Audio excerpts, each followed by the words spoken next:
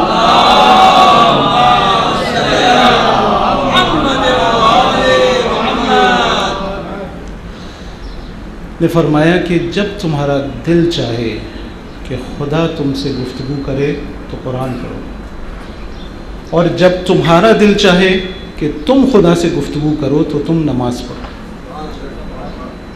بس اگر خدا سے ممکن ہے گفتگو کرنا تو حجت خدا سے کیوں ممکن نہیں ہے؟ ممکن ہے۔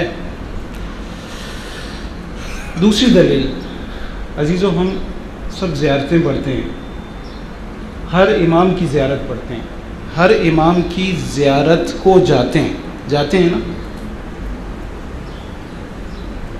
ہم مزار کی زیارت کو جاتے ہیں لیکن مزور سے گفتگو کرنے جاتے ہیں، جو اس مزار کے اندر موجود ہے۔ ہم زیارت جو پڑھتے ہیں وہ اس مزور سے گفتگو ہوتی ہے۔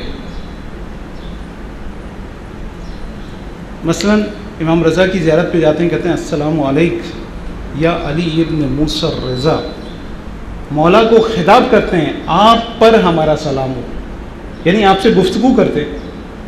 سید الشہداء کی زیارت پڑھتے ہیں، زیارت عاشورہ پڑھتے ہیں، کہتے ہیں السلام علیکم یا ابا عبداللہ انی سلم لمن سالمکم و حرب لمن حاربکم، آپ کی جنگ ہماری جنگ، آپ کی دوستی ہماری دوستی، آپ کی دشمنی ہماری دشمنی۔ امام سے خطاب کرتے ہیں السلام علیک یا ابا عبداللہ وعلی الارواح التی حلت بفنائک۔ یہ سب کچھ کیا ہے؟ یہ سب کچھ گفتگو ہے امام سے، معصوم سے گفتگو ہے، خود اس زمانے کے امام سے گفتگو کی تاکید ہے انہی زیارتوں کی صورت میں۔ زیارت اہل یاسین کیا ہے؟ زیارت اہل یاسین دراصل امام سے گفتگو کا نام ہے۔ انتظار کر رہے ہیں، حضور کا انتظار نہیں کر رہے ہیں۔ امام ہر وقت حاضر ہے، ہر وقت ہمارے درمیان میں موجود ہے۔ یہ گفتگو جب ہم کہیں گے اے امام زمانہ آپ کہاں ہیں، اے امام زمانہ ہم آپ کے منتظر ہیں، جب آپ امام سے گفتگو کریں گے تو ان کے وجود کا احساس کریں گے۔ سب سے پہلا فائدہ گفتگو کا یہ ہے کہ آپ امام کے وجود کا احساس کریں گے کہ امام موجود ہے۔ جب امام کے وجود کا احساس کریں گے تو امام کی قربت پیدا ہوگی، امام کو اپنے قریب دیکھیں گے، اپنے آپ کو امام کے قریب جانیں گے، اور جب یہ قربت کا احساس پیدا ہو جائے گا تو سوال ہی پیدا نہیں ہوتا کہ انسان کوئی گناہ کرے۔ انسان نیکیوں کے نزدیک جائے گا اور گناہوں سے دوری اختیار کرے گا۔ یہ پورا عمل باعث بنے گا ہماری تربیت کا، ہماری تربیت ہوگی۔ یہ جو ہم امام سے دور ہو گئے ہیں، دراصل امام کے فیض سے دور ہو گئے ہیں۔ امام کا فیض ہم کو حاصل نہیں ہو رہا۔ بس گفتگو کرنے کے یہ فوائد ہیں، گفتگو کرنی چاہیے۔ اب جو آخری سوال ہے اس موضوع سے متعلق وہ یہ کہ امام سے گفتگو کیا کریں۔ عزیزوں، میں یہ کہوں گا کہ ابتدا میں ہر وہ چیز جو آپ کے دل میں آئے گفتگو کریں، ہر وہ چیز۔ میرے بچے یہاں بیٹھے ہیں، اگر آپ کو کھلونا چاہیے تو آپ کہیں امام سے مانگیں کہ اے امام زمانہ ہمیں یہ چیز دلا دیں۔ آپ کو سائیکل چاہیے، آپ امام سے مانگیں۔ چھٹے امام کے پاس ایک شخص آیا،